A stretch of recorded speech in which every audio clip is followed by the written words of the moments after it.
Shalom saudara, saya senang sekali kita bisa bersekutu kembali di tempat ini.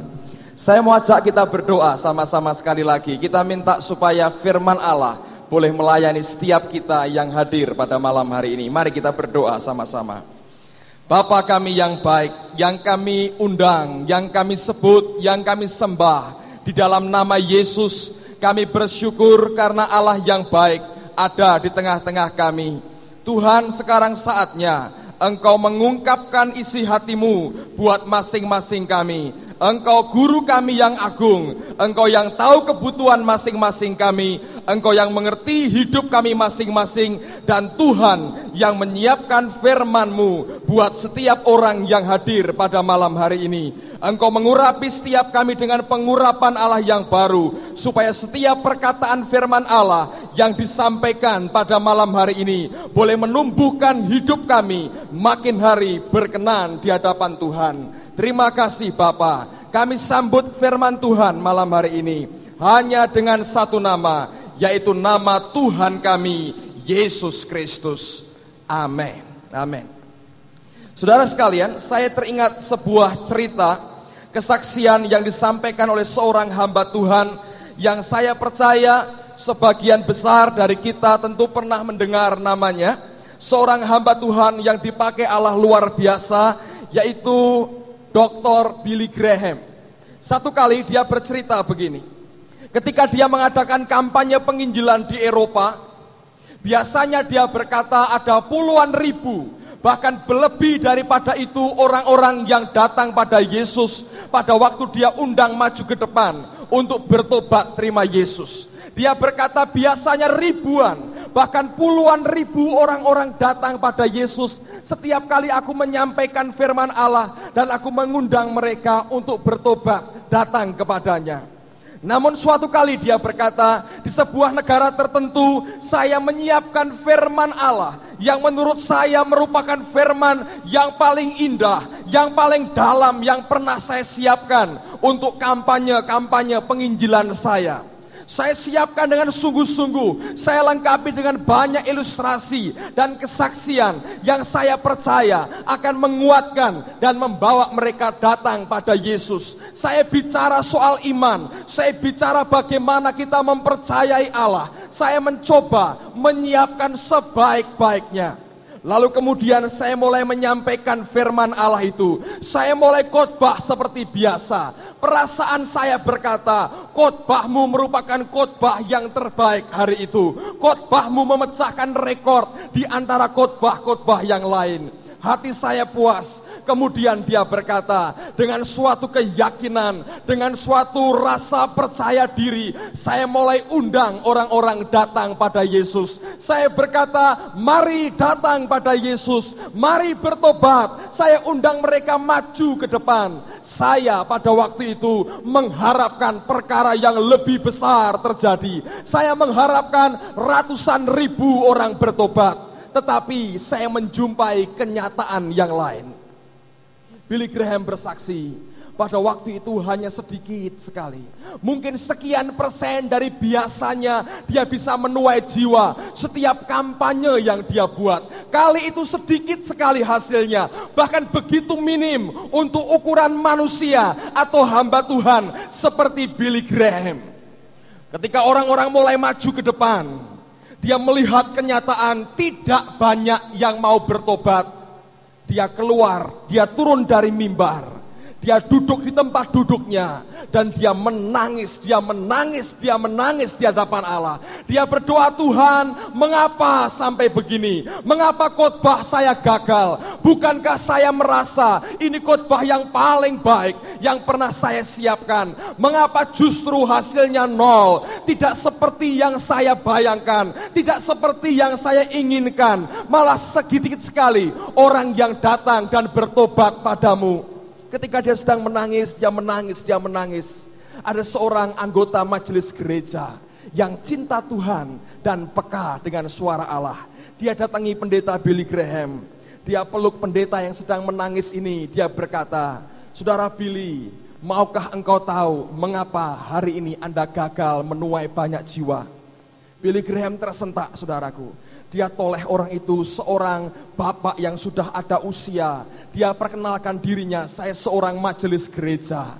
Lalu kemudian Billy Graham dengan rendah hati dia berkata, Bapak, saya sungguh tidak tahu. Menurut saya ini khotbah yang terbaik yang pernah saya siapkan, yang pernah saya sampaikan. Tapi mengapa hasilnya seperti ini? Tidak seperti yang saya harapkan. Saya tidak menduga hasilnya begitu sedikit dan bahkan sama sekali di luar perhitungan saya. Lalu kemudian majelis gereja ini yang cinta Tuhan ini, dia peluk kembali ini Billy Graham dan dia berkata, saya mau sampaikan sesuatu buat Bapak. Saya tahu Allah memberitahu kepada saya, kenapa Bapak gagal menuai jiwa-jiwa. Billy Graham bertanya, kenapa? Beritahu saya, supaya saya bisa bertobat dan tidak mengulangi kesalahan yang lama. Orang ini berkata, cuman satu Pak, khotbah Anda memang hebat, tapi Anda lupa, Anda tidak memberitakan Yesus dan salib Yesus. Sebab tanpa nama itu, tidak mungkin ada satu orang pun bisa masuk dalam kerajaan surga. Saudara, seorang penginjil besar itu bukan jaminan bahwa dia bisa menobatkan banyak orang datang pada Yesus. Billy Graham di depan para penginjil yang saya ikuti konferensi tahun 83 di Amsterdam, dia mengakui dengan terbuka, saya pernah gagal. Nama besar Billy Graham tidak menjamin orang datang pada Yesus. Tapi ketika setiap orang memberitakan nama Yesus, seperti yang Alkitab katakan, kalau dia ditinggikan, dia akan menarik semua orang datang kepadanya. Amin, saudaraku. Oleh karena itu, pada malam hari ini saya tidak akan bicara yang lain kecuali nama Yesus, kecuali kuasa yang ada dalam Yesus, kecuali pribadi yang begitu mengagumkan dari Allah kita, Yesus Kristus. Sebagai ayat yang pertama, saya mau ajak kita membuka Alkitab kita bersama-sama. Saya mau bacakan dari Injil Matius pasal yang ke-28.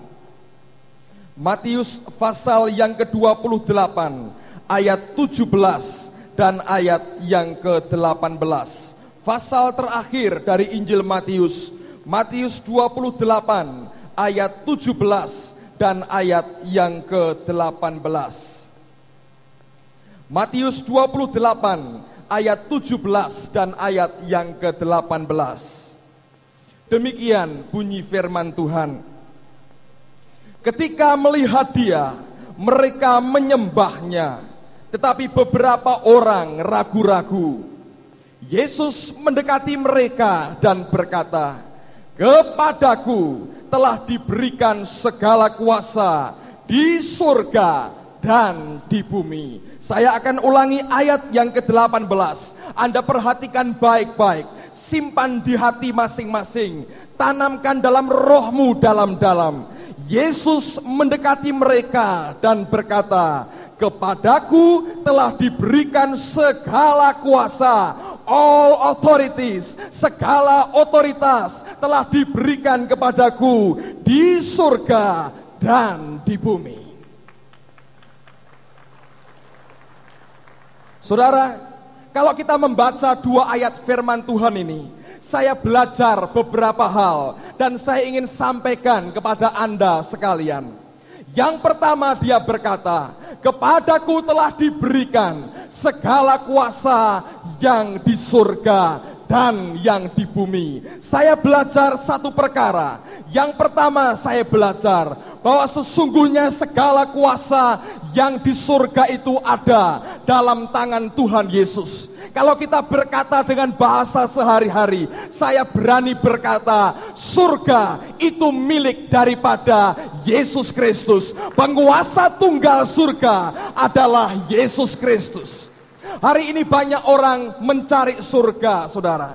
Banyak orang berharap-harap, satu kali saya mati, saya akan naik ke surga. Saya belum pernah mendengar ada orang berkata, saya mau hidup seenak saya, tapi kemudian saya berdoa supaya sungguh-sungguh saya sampai ke neraka pada akhirnya. Semua orang mencari surga, semua orang mencoba berdoa mencari Tuhan. Karena dia tahu hanya Tuhan yang empunya kerajaan surga. Hanya Tuhan yang memiliki akan hidup yang kekal. Mereka mencari dengan berbagai cara. Ada yang pergi ke gunung-gunung, ada yang mencari ke lembah-lembah, ada yang mencari ke pekuburan-pekuburan, ada yang mencari ke agama-agama. Mereka berpikir dengan cara-cara seperti itu mereka akan menemukan Tuhan, dan kelak Tuhan akan menerimanya dalam kerajaan surga.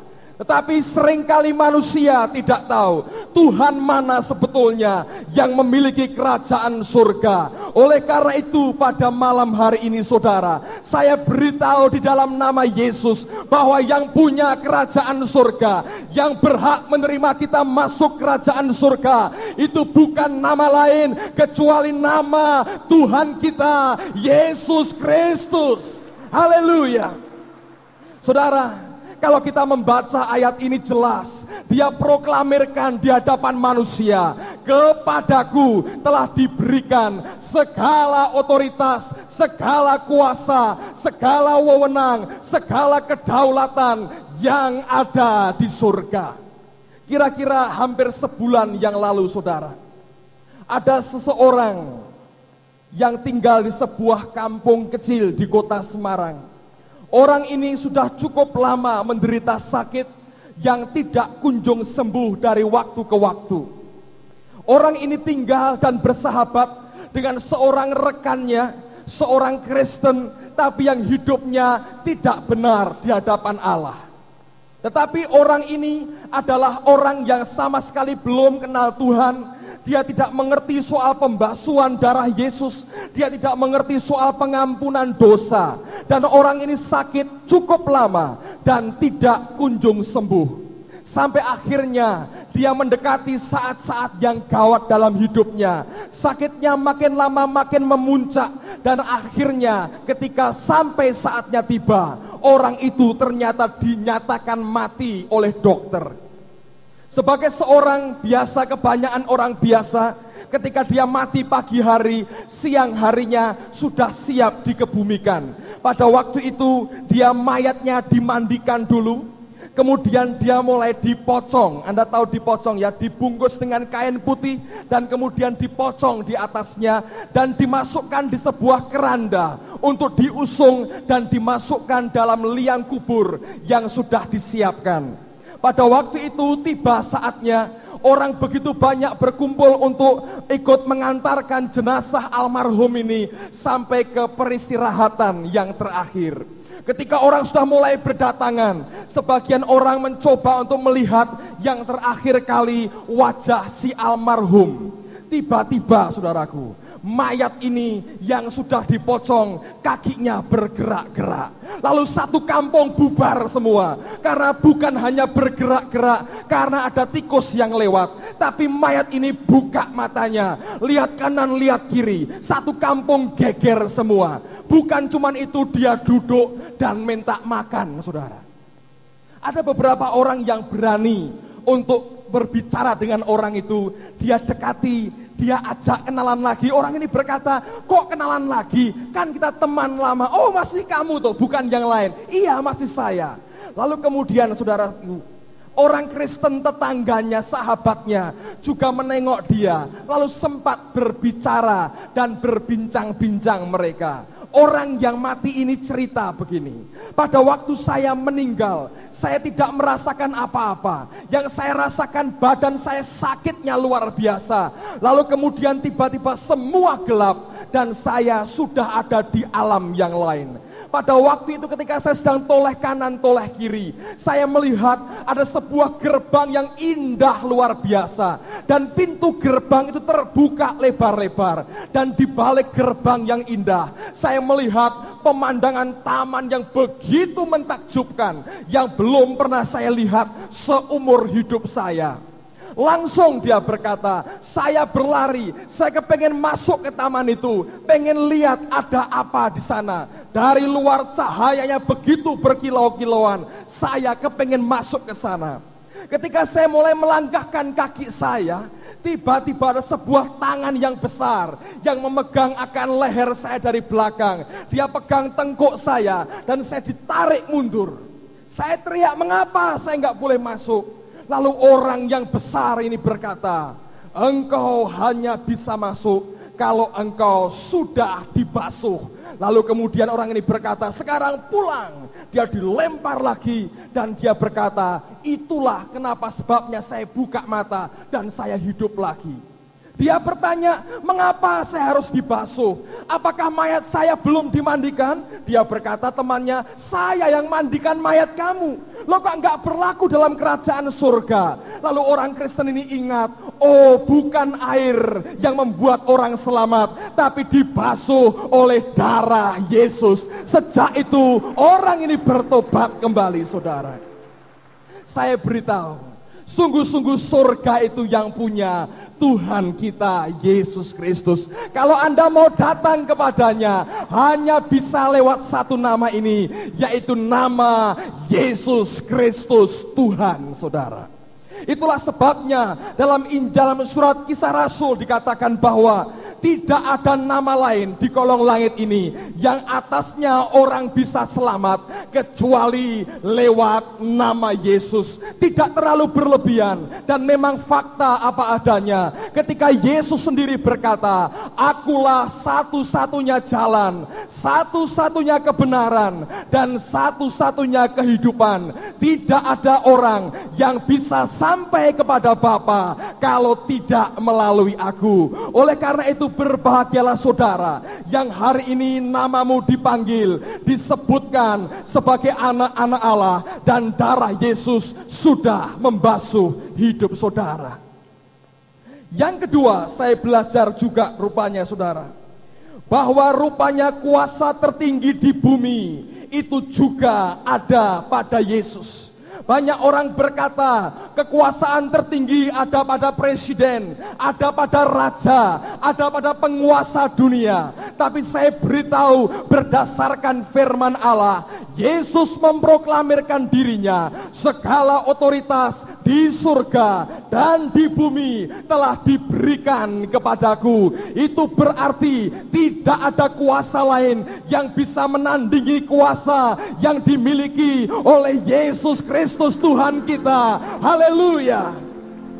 Saudara, saya mau bacakan sebuah contoh kisah bahwa sebenarnya kekuasaan itu ada pada Yesus dan bukan pada raja-raja. Mari saya mau ajak kita baca satu ayat, Kisah Rasul pasal yang ke-12. Ada sebuah kisah yang lucu, tapi sungguh-sungguh terjadi. Tuhan membuktikan siapa sebenarnya yang jadi penguasa dan memiliki kekuasaan tertinggi atas dunia ini. Kisah Rasul pasal yang ke-12 ayat 20 sampai dengan ayat yang ke-23.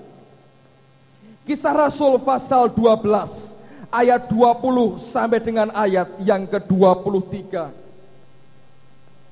Kisah Rasul pasal 12 ayat 20 sampai dengan ayat yang ke-23. Saya bacakan demikian bunyi firman Tuhan. Judulnya Herodes mati. Herodes sangat marah terhadap orang Tirus dan Sidon. Atas persetujuan bersama, mereka pergi menghadap dia. Mereka berhasil membujuk Blastus, pegawai istana raja, ke pihak mereka. Lalu mereka memohonkan perdamaian karena negeri mereka beroleh bahan makanan dari wilayah raja. Dan pada suatu hari yang ditentukan, Herodes mengenakan pakaian kerajaan, lalu duduk di atas tahta dan berpidato kepada mereka. Dan rakyatnya bersorak membalasnya, ini suara Allah dan bukan suara manusia. Dan seketika itu juga ia ditampar malaikat Tuhan karena ia tidak memberi hormat kepada Allah. Ia mati dimakan cacing-cacing, saudara. Ada seorang raja besar bernama Herodes. Dia cuma pidato di depan rakyatnya dengan pakaian kebesaran.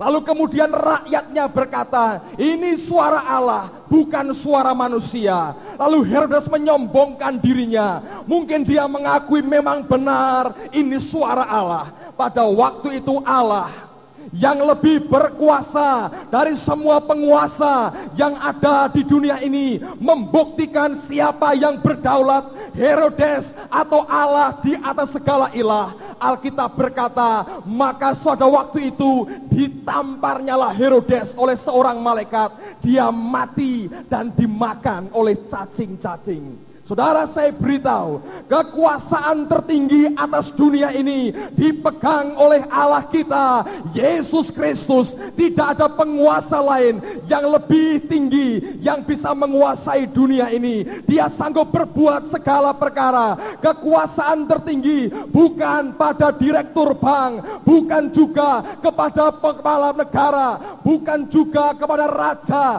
bukan kepada perdana menteri, bukan kepada jenderal-jenderal. Tapi saya beritahu demi nama Yesus, kekuasaan tertinggi yang ada di bumi ini hanya ada pada Tuhan kita, Yesus Kristus. Haleluya. Saudara, satu ayat saya bacakan lagi. Lihat Efesus pasal yang pertama.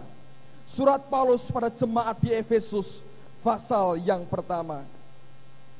Ayat yang ke-20 dan ayat yang ke-21. Efesus pasal yang pertama, ayat 20 dan ayat yang ke-21.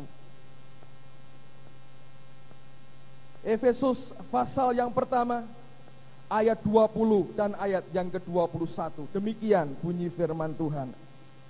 Yang dikerjakannya di dalam Kristus dengan membangkitkan dia dari antara orang mati dan mendudukkan dia di sebelah kanannya di surga. Perhatikan ayat yang berikut ini. Jauh lebih tinggi dari segala pemerintah dan penguasa dan kekuasaan dan kerajaan dan tiap-tiap nama yang dapat disebut, bukan hanya di dunia ini saja, melainkan juga di dunia yang akan datang. Saudara, kekuasaan yang dimiliki Yesus itu jauh lebih tinggi dari semua pemerintahan, dari semua raja, dari semua kerajaan, dan bahkan dari setiap nama yang dapat disebut dalam dunia ini. Di Semarang ada seorang direktur bank yang baru bertobat, saudara. Dia mengalami pertobatan yang aneh sekali. Kira-kira hampir 2 tahun yang lalu, ada sebuah kelenteng di Semarang yang akan terbakar. Pada waktu itu, rumah-rumah di sekitarnya sudah terbakar habis, dan api mulai menjilat di atap genteng daripada kelenteng ini. Orang ini termasuk pengurusnya, saudara. Lalu kemudian, karena dia merasa dia punya ilmu, dia punya pegangan, dia punya kekuatan yang lain, dia menerobos masuk dalam kelenteng itu, dia pegang bendera pusaka. Lalu kemudian dia bawa keluar, dia panjat naik ke atap kelenteng ini, dan kemudian dia kibarkan bendera itu dengan suatu mantra-mantra, dengan suatu rapalan-rapalan yang keluar dari mulutnya, mantra-mantra yang dia pelajari. Dia mengucapkan itu dan dia kibarkan bendera itu di atap kelenteng itu. Pada waktu itu ada seorang wartawan koran lokal Suara Merdeka sempat potret dia sedang kibarkan bendera dan disaksikan ratusan orang. Pada waktu itu sungguh-sungguh memang apinya padam. Sejak itu timbul kebanggaan dalam dirinya. Aku ini orang yang kaya, direktur bank cabang di Semarang. Aku juga bukan orang yang biasa. Namaku dikenal karena bisa menyelamatkan tempat ibadah kelompok saya. Dan dia berkata, aku bisa memadamkan api yang seharusnya membakar tempat ini. Dia mulai bangga dengan dirinya. Dia berkata kemudian pada seorang temannya, tolong tunjukkan aku di Semarang ini. Apa ada orang yang bisa memiliki kemampuan lebih daripada aku? Kalau bisa, saya mau tunduk dan belajar pada orang itu. Kemana-mana dia ngomong, dia mulai pamerkan kekuatannya. Dia tanya, apa kamu kenal ada dukun yang hebat di sini? Apa kamu kenal di Semarang ada orang yang lebih hebat dari saya? Saya mau belajar kalau betul-betul ada orangnya. Ketemu dengan orang Kristen, ngomong yang sama, diberitahu, oh itu banyak di Semarang, banyak, iya. Saya mau tunjukkan kamu satu diantaranya aja, nggak usah semua, nanti hancur kamu. Satu aja, boleh kamu coba yang ini. Lalu kemudian kalau dia kalah, biar dia nanti berguru dengan kamu. Kalau kamu yang kalah, konsekuen omonganmu, boleh. Kapan? Hari Minggu pagi, saya ajak kamu pergi. Loh kok Minggu? Iya, pokoknya beres. Ini suhu saya ini kalau buka praktek hari Minggu pagi.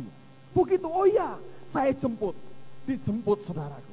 Bawa mobil dijemput kemana? Kan ke suhu saya katanya. Ini hebat loh. Kalau kamu bisa menang, potong tangan, potong leher saya mau. Oh begitu, coba. Dia bilang begitu. Masukkan gereja, saudaraku. Kok gereja? Lah ini suhu saya. Ini malah bukan belum suhu loh. Ini cuman jongosnya suhu saya yang tampil pagi ini. Ini baru jongosnya. Kalau kamu bisa mengalahkan jongosnya, nanti baru berhak meladeni guru saya. Oh gitu, iya. Maju masuk gereja. Duduk paling belakang, saudaraku. Duduk paling belakang, pendetanya khotbah. Maju ke depan, ini pendeta nggak diberitahu. Dia sampaikan firman Allah dengan santai seperti biasa. Dia mengajar firman Tuhan. Di belakang ini direktur bank ini mulai mulutnya oma ami tengkruntul ndak karo-karuan, ndak tahu ngomong apa. Mbah Joyo, Mbah Sapa diundangin semua, Pangeran Diponegoro, Pangeran Sapa-sapa diundangin semua, Mbah Buyutnya diundang semua, neneknya cim-cimnya diundangin semua. Dia mulai komat kamit. Dia coba. Dia bersaksi pada waktu itu saya mencoba satu perkara, membuyarkan konsentrasinya supaya ngomongnya ini pendeta jadi ngaco. Kalau perlu dia promosi Coca-Cola di mimbar. Dia buat supaya pikirannya kacau sehingga tidak bisa khotbah lagi. Dia coba yang pertama, dia lemparkan ilmunya mental, saudaraku. Dia coba kedua kali, mental lagi. Dia coba 3 kali, mental lagi. 4 kali, 5 kali.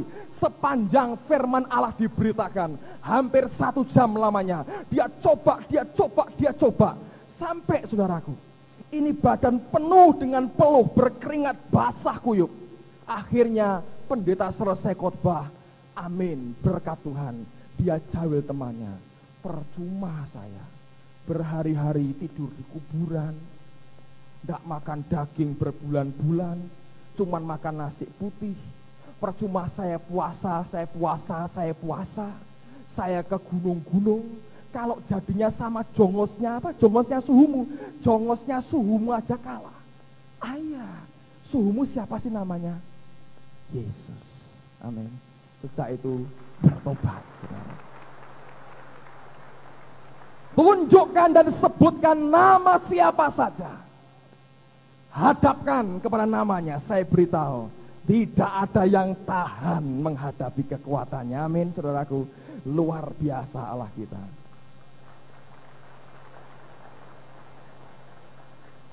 Saya mau teruskan firman Tuhan pada malam hari ini. Mari kita lihat sekarang Filipi pasal yang kedua. Filipi pasal yang kedua, ayat 9 sampai dengan ayat yang ke-11. Filipi pasal yang kedua, ayat 9 sampai dengan ayat yang ke-11. Sebagai ayat yang terakhir pada malam hari ini. Filipi pasal 2, ayat 9 sampai dengan ayat yang ke-11. Firman Allah berkata, itulah sebabnya Allah sangat meninggikan dia dan mengaruniakan kepadanya nama di atas segala nama, supaya dalam nama Yesus bertekuk lutut segala yang ada di langit dan yang ada di atas bumi dan yang ada di bawah bumi, dan segala lidah mengaku Yesus Kristus adalah Tuhan, bagi kemuliaan Allah Bapa. Haleluya.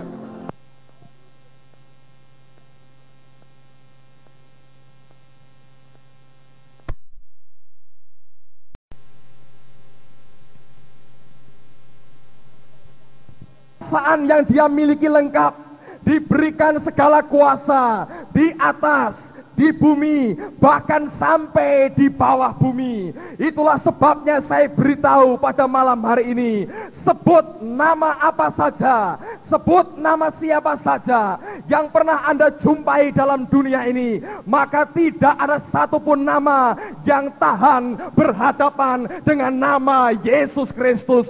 Sebut nama penyakit apapun juga, suruh berhadapan dengan nama yang satu ini. Saya beritahu, tidak ada satu nama penyakit pun yang tahan berdiri di hadapan nama Yesus Kristus. Sebut nama apa saja. Saudara, tidak ada satu nama pun, tidak ada satu pribadi pun yang bisa tahan di hadapan nama Tuhan kita Yesus Kristus. Alkitab berkata, segala nama ini boleh engkau sebutkan dan dibandingkan dengan nama Allah kita, maka semuanya ada di bawah kakinya. Sampai dikatakan, maka setiap lutut akan bertelut dan semua lidah mengaku Yesus Kristus Tuhan. Kemuliaan bagi Bapa kita. Oh, haleluya. Saudara, saya mau cerita pada malam hari ini. Pak Niko habis dari Semarang, mungkin sudah mulai dengar-dengar berita terakhir di Semarang. Pak Arifin dan teman-teman yang datang Selasa malam lalu yang ikut dalam Bible Study telah mendengar apa yang saya ceritakan pada malam hari ini. Tapi saya mau sampaikan buat saudara, kami baru menang perang, saudaraku. Nama Yesus membuktikan dirinya. Tidak ada yang tahan menghadapi nama itu. Amin, saudaraku. Minggu yang lalu di Semarang diadakan suatu festival. Bukan festival Ratu Ayu, bukan festival Binaraga, bukan festival puji-pujian, bukan festival musik rock juga bukan. Tapi sebuah festival yang diberi nama aneh tapi nyata, saudaraku. Nah, ini festival apa? Festival ini merupakan suatu arena untuk orang-orang dari paranorma, orang-orang kebatinan, kasarnya dukun-dukun, orang-orang pinter tanda petik, karena sebetulnya mereka tidak pinter. Orang berkata orang pinter, itu kumpul sama-sama. Di daftar ada 62 orang, dan mereka ini akan mempertontonkan kelebihan-kelebihan mereka. Dan itu dibuka untuk umum, sehingga ratusan bahkan ribuan orang Semarang bisa menyaksikan acara itu. Sampai televisi Republik Indonesia, dia datangkan krunya untuk meliput acara itu. Beberapa wartawan dari Kanada, dari Amerika datang ke Semarang untuk meliput acara yang katanya aneh tapi nyata. Saudara, saya tidak mau ngomong terlalu banyak untuk mengarang dari pikiran saya sendiri. Saya bawa clipping, saudara. Ini clipping dari beberapa pemberitaan di Suara Kabar, Suara Merdeka, selama 4 hari berturut-turut, mulai Rabu, Kamis, Jumat, dan Sabtu. Saya tidak akan baca semuanya, tapi saya mau ambil beberapa, sebagian kecil, yang penting-penting, supaya Anda bisa melihat dan menyaksikan bahwa nama Yesus itu di atas segala nama. Saudara, yang pertama, saya akan bacakan apa yang ditulis Suara Merdeka, hari Rabu tanggal 20 Januari. Festival ini diadakan hari Kamis malam, jadi ini dimuat 1 hari sebelumnya. Judulnya, sudah 62 peserta mendaftar. Festival aneh tapi nyata dibebaskan dari unsur klinik. Saya bacakan, Anda boleh tertawa, Anda boleh sinis. Memang setan perlu disinisi malam hari ini. Kita akan permalukan setan habis-habisan. Amin, saudaraku. Saya beritahu, mereka merencanakan buat lagi. Saya berdoa biar dibuat di Surabaya, begitu, saudara. Amin, saudaraku. Biar hancur sekalian di kota ini. Haleluya. Saya baca buat saudara. Festival aneh tapi nyata yang akan berlangsung Kamis malam besok di Wisma Pancasila Semarang diperkirakan akan mencatat rekor baru sebagai kegiatan yang langka. Amen Budiman, Ketua Yayasan Parapsikologis Semesta Semarang, sebagai penyelenggara, menyebut acara itu merupakan yang pertama kali di Indonesia, bahkan mungkin juga pertama kali di dunia.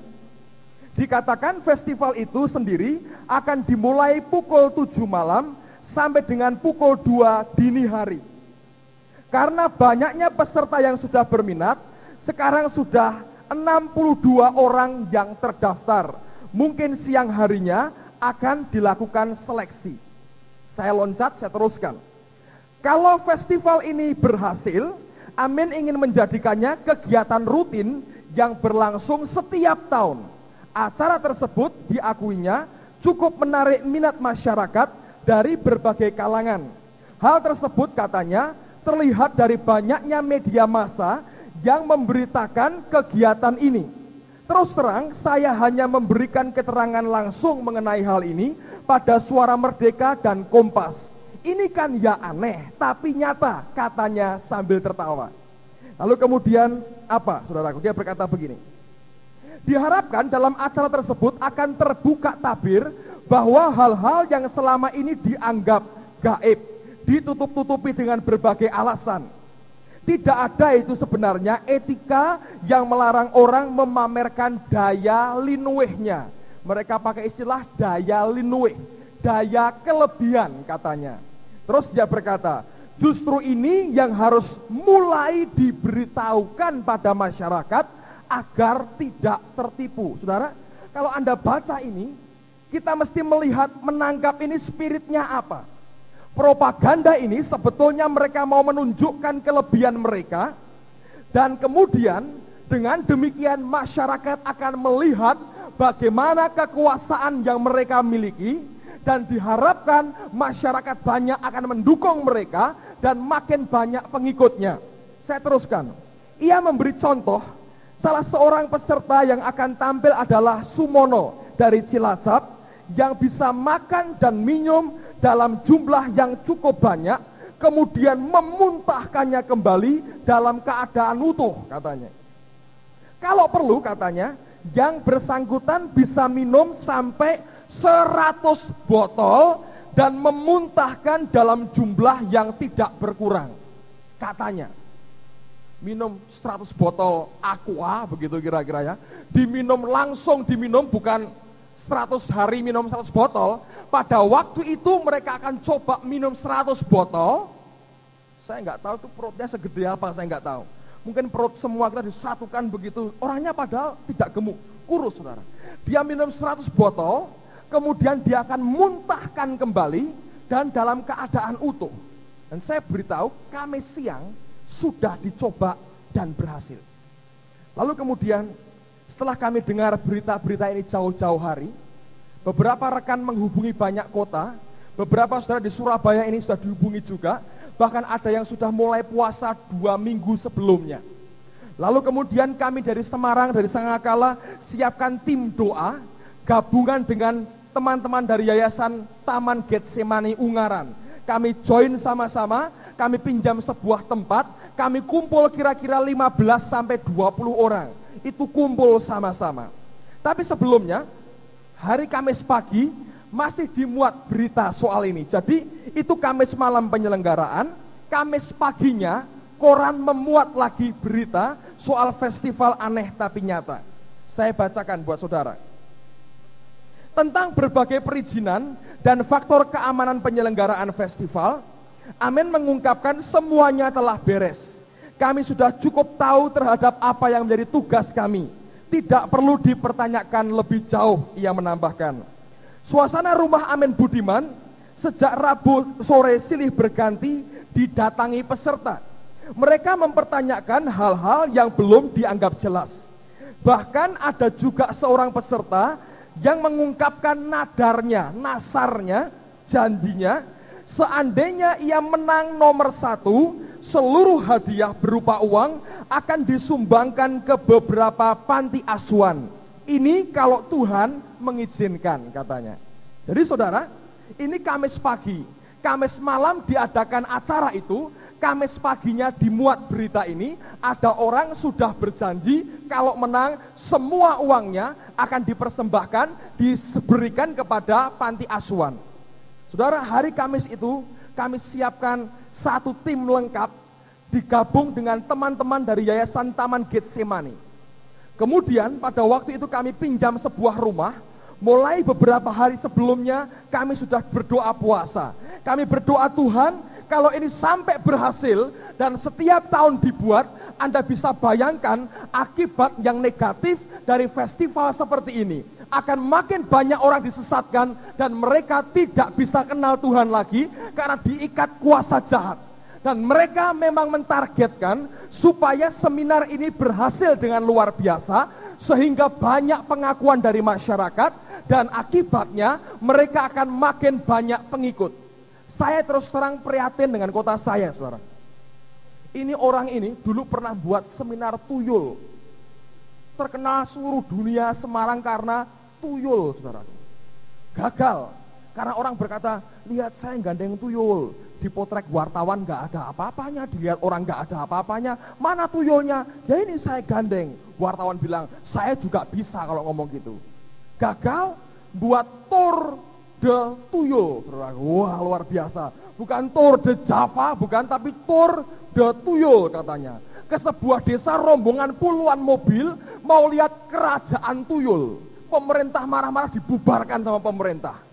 Nah sekarang mau buat lagi festival aneh tapi nyata, tapi sebetulnya isinya propaganda setan.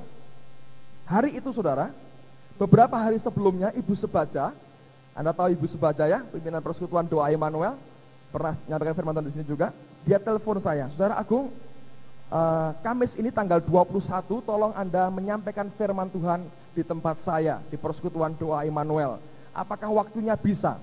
Saya sebetulnya sudah janjian dengan teman-teman untuk berdoa. Pada waktu dengar telepon itu, Roh Allah bicara dengan saya, kerjakan, layani, layani, layani, layani. Mau saya tolak, dia berkata, layani, layani, layani. Saya berkata, baik, saya layani. Saya ngomong sama teman-teman, mereka bilang, oke, enggak apa-apa. Tapi ajak mereka yang lain berdoa, beres, saya berkata. Hari itu, saudara sekalian, Kamis, jam 6 persekutuan dimulai. Teman-teman sudah mulai kumpul dari Getsemani, mulai turun, dari Semarang mulai siap, mereka sudah mulai kumpul, mereka siapkan diri, di Ibu Sebaja puji-pujian berlangsung sampai jam 7 malam tepat. Itu saatnya di mana saya harus naik mimbar untuk menyampaikan firman Allah tepat jam 7. Dan acara di situ rencananya akan dimulai juga tepat jam 7. Di tempat yang lain sekelompok anak Tuhan berdoa luar biasa. Di kota-kota lain dihubungi mereka berdoa, di Surabaya berdoa, di Kudus berdoa, di Jakarta mereka berdoa, di berbagai tempat mereka mulai berdoa. Kami yang di Semarang mulai siap. Ketika itu saya mulai naik ke mimbar, saya bilang pada jemaat di situ, ada kira-kira 800 sampai hampir 1000 orang. Saya berkata begini, saudara-saudara sekalian, jam-jam ini, menit-menit ini akan dimulai suatu festival aneh tapi nyata, dan itu merupakan propaganda setan. Sebagai anak-anak Tuhan, saya beritahu mereka, kita orang yang paling bertanggung jawab atas setiap keadaan yang terjadi di kota kita. Kalau sampai setan merajalela, kita orang yang paling bertanggung jawab. Nah oleh karena itu, sekarang kita mau gagalkan seminar itu. Sudah banyak anak-anak Tuhan mulai kumpul, kita mau sehati dengan mereka, kita mau gagalkan semua sorak-sorai. Saya undang mereka semua berdiri, saudara. Lalu kemudian semua berdiri. Kita berdoa sama-sama. Saya pimpin mereka dalam doa. Tim Immanuel mulai berdoa semua. Mereka mulai bersorak-sorai. Kami mengikat, kami menghancurkan. Kami mengikat semua roh-rohnya. Kami mengutuki tempatnya. Kami berkata dalam nama Yesus harus gagal. Semua teriak amin. Luar biasa. Saya merasakan hadirat Allah luar biasa. Itu tempat seperti goyah, saudaraku. Allah luar biasa hadir sementara kami berdoa. Kira-kira 10 menit kami berdoa, selesai, saya sampaikan firman Tuhan. Selesai itu, saya makan malam, terus lari ke Dr. Cipto, Gereja Isa Al-Masih, menyampaikan firman Tuhan doa malam sampai jam 12. Sebelum saya menyampaikan firman Tuhan, saya ajak mereka doa lagi Dr. Cipto, tempatnya Pak Yohan. Saya turun dari mimbar kira-kira setengah 1 malam, saudara. Ada seorang bapak, lari-lari kejar saya, Pak Agung, tunggu sebentar. Ada apa? Saya bilang. Dia salami saya, dia berkata, puji Tuhan Pak, kita berhasil. Apanya berhasil? Seminarnya gagal katanya, luar biasa. Saudara, saya nggak mau ngarang sendiri, saya bawa clippingnya. Akhirnya besok paginya, Semarang gempar, saudara. Orang-orang Kristen bersuka cita. Telepon mulai pagi berdering semua, puji Tuhan, gagal, luar biasa. Lalu di surat Suara Merdeka itu, halaman yang pertama, ditulis besar. Festival aneh tapi nyata di Semarang semalam gagal total. Penonton marah dan tuntut uang tiket dikembalikan. Dasar orang Semarang gak pernah mau rugi, saudaraku. Minta kembali uangnya. Ada orang beli tiket 3.000 rupiah, minta uang 40.000. Panitia marah, kok bisa? Kan beli 3.000 kok minta 40.000. Lah ongkos transport. Dihitung ongkos transportnya. Pusing kalau begini. Saya mau bacakan buat saudara supaya Anda mengerti akan seluruh rangkaian kisahnya. Bagaimana kuasa Yesus itu di atas segala-galanya. Luar biasa. Saya bacakan. Festival aneh tapi nyata yang diselenggarakan oleh Yayasan Parapsikologis Semesta Semarang di Wisma Pancasila semalam gagal total. Dan sekitar 62 peserta yang dijanjikan akan tampil. Perhatikan. Tak seorang pun mampu menampilkan kelebihannya. Akhirnya hanya muncul 3 peserta, masing-masing Sumono dari Cilacap, Mas Budian dari Semarang, dan Sukirman Rusban dari Yogyakarta, yang penampilannya tetap tak mampu mengobati kekecewaan ratusan penonton. Kenapa sampai gagal? Ini pengakuan dari ketua panitianya, masuk di surat kabar. Anda dengar baik-baik. Amin Budiman, selaku ketua Yayasan Parapsikologis Semesta Semarang dan penanggung jawab acara tersebut, menyebutkan kegagalan acara itu semata-mata karena ada kekuatan lain yang lebih ampuh. Anda lihat, ada kekuatan lain yang lebih ampuh hingga membuat para peserta yang sedianya akan mempertontonkan daya linuihnya tidak mampu berbuat apa-apa, saudara. Mau praktek aja nggak bisa. Anda tahu yang mau minum 100 botol itu, ada teman saya. Jadi itu acara tidak pernah bisa berlangsung.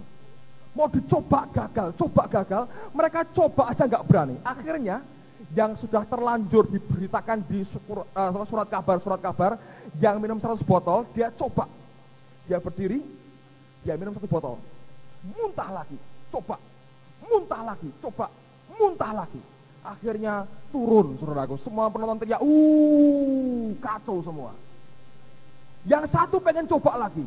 Sampai di depan, gak bisa apa, malah nungging dan teriak-teriak Pancasila katanya. Kayak orang strip, saudara.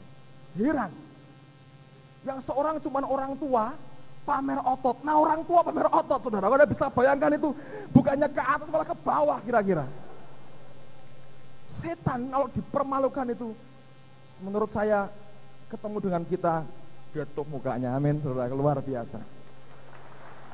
Luar biasa. Dia berkata begini,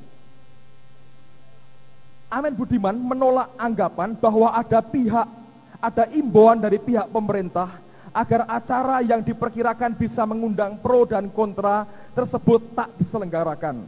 Soal perizinan tidak ada masalah, semua beres. Saya sendiri tak habis mengerti mengapa bisa jadi begini. Akhirnya semua peserta tak mampu berbuat apa-apa katanya. Lalu kemudian saudara, ada seorang kepala atau ketua dari YPS, Parapsikologi dari pusat Jakarta, Bapak Permadi SH. Dia datang, lalu kemudian dia berkata begini, Permadi SH dari YPS pusat yang menunggui acara itu mencoba menenteramkan penonton. Walaupun akhirnya justru ia diteriaki dan diminta turun. Kepada Suara Merdeka, ia mengatakan memang sebelum festival berlangsung, panitia telah diperingatkan kelompok tertentu agar kegiatan itu tidak diselenggarakan. Ia sendiri yakin bahwa peserta yang sudah mendaftarkan diri, bahkan sudah datang dari Lampung, Blora, Kudus, dan sebagainya, benar-benar punya kelebihan. Saya sering menyaksikannya sendiri katanya. Ia juga menyebut pada saat seleksi Kamis siang kemarin, para peserta masih mampu menunjukkan kebolehannya. Jadi Kamis siang, mau pertunjukan jam 7 malam, siang dicoba masih bisa. Ketika jam 7 dipraktekkan, tidak satu pun berhasil, saudara. Bahkan mereka tidak berani tampil, gak berani. Permadi ini berkata, kalau dicoba bisa ada yang mati kira-kira. Terlalu kuat. Tekanan dari kekuatan lain yang lebih ampuh itu terlalu kuat katanya. Lalu kemudian yang terakhir dia berkata begini. Sementara itu Amin mengemukakan, memang tidak semua peserta dari 62 orang yang sudah daftar itu datang. Namun ada 10 orang yang datang dan mereka benar-benar terkena pengaruh kekuatan lain hingga tidak bisa menunjukkan kelebihannya katanya. Saudara, lihat. Kalau nama Tuhan dipermuliakan, menurut saya saudara, itu Tuhan Yesus ya. Baru cuman datang, setan-setan cilik-cilik tuyul-tuyul itu saudaraku, yang mau praktek, mau apa itu demonstrasi, cuman dilirik sama Tuhan Yesus. Nah, bubar, kelunduk bubar semua saudara. Itu belum dikeplak loh saudara, cuman dilirik begini, lihat Tuhan Yesus, lunyuk bubar. Mau apa tanpa kekuatan yang lain mereka? Mau minum 1 botol aja susah saudaraku. Kecuali habis khotbah begini kira-kira habis saudaraku, 1 botol. Ya, nggak kerja, nggak apa, 100 botol tanpa kekuatan lain mana bisa. Tapi saya beritahu, tidak ada nama lain yang lebih hebat dari nama Tuhan kita, Yesus Kristus. Haleluya. Amin, saudara. Yang terakhir, hari Jumatnya. Sekarang bagaimana dengan komentar-komentar yang disampaikan? Saya ingin bacakan sebuah komentar yang disampaikan oleh seorang ibu yang tidak asing buat kita, Ibu Hana Sebaja. Saudara, pada waktu itu setelah saya ajak berdoa, rupanya ada salah seorang anggota persekutuan di Ibu Sebaja, dia begitu bergairah. Ketika besok pagi baca surat kabar gagal, rupanya dia datangi salah seorang panitia daripada festival ini, dan dia berkata begini, nah tuh, gagal kan? Yesus saya lebih kuat, dia bangga. Loh kok bisa? Kami doakan tadi malam. Nah rasain kamu. Nyebar saudaraku. Nah ini dengan cepat dari mulut ke mulut nyebar kemana-mana. Terdengar wartawan bahwa rupanya didoakan sehingga gagal. Lalu dengar siapa yang berdoa. Kelompok kami karena 15 orang, gak ngundang orang-orang banyak, gak ada orang tahu. Di Ibu Sebaja ketahuan. Walaupun yang ajak doa saya, tapi kan itu kelompoknya Ibu Sebaja.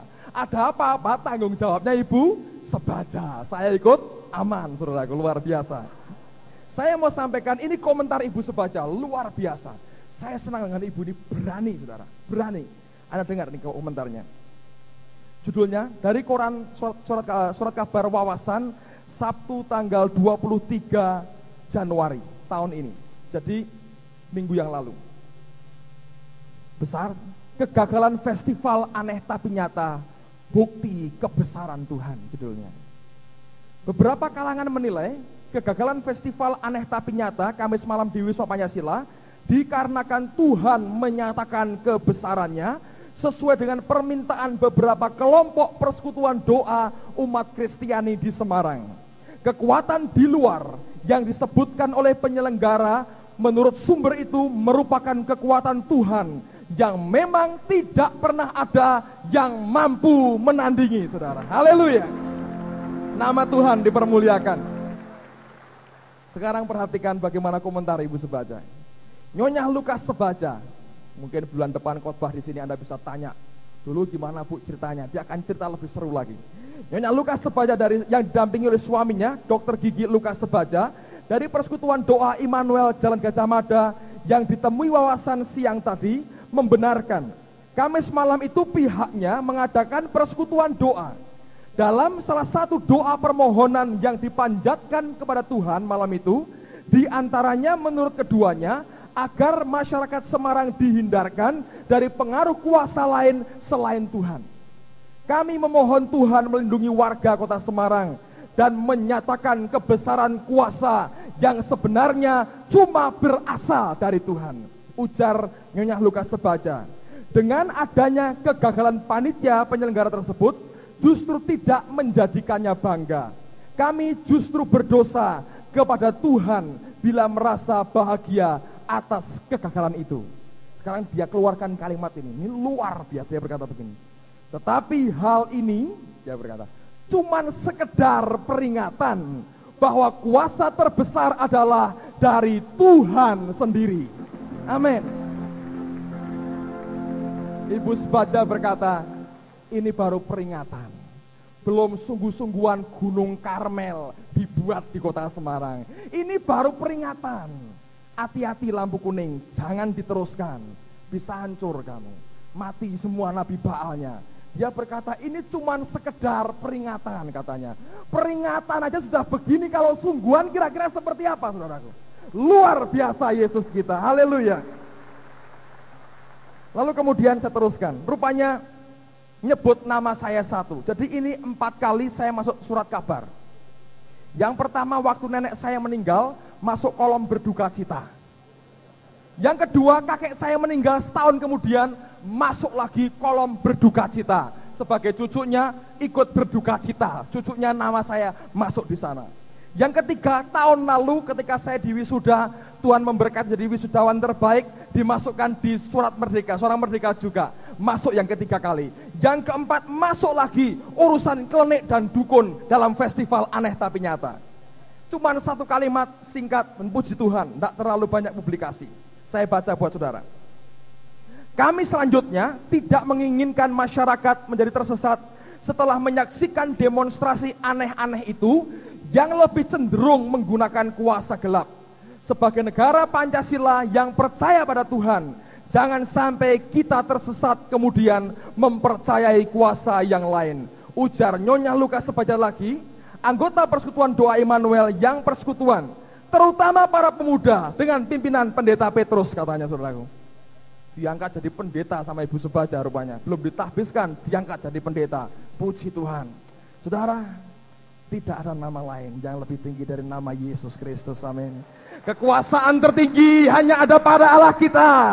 Oh haleluya. Sebut nama lain yang pernah Anda tahu di dunia. Baik itu hutang yang menumpuk, baik itu masa depan yang susah, baik itu penyakit, problem rumah tangga. Sebut nama apa saja yang kau miliki. Saya beritahu, tidak ada nama yang tahan berdiri di hadapan Yesus Kristus Tuhan. Mari kita berdiri sama-sama. Oh haleluya, haleluya. Dalam nama Yesus ada kemenangan. Dalam nama Yesus ada kemenangan. Nyanyikan lagu ini. Haleluya.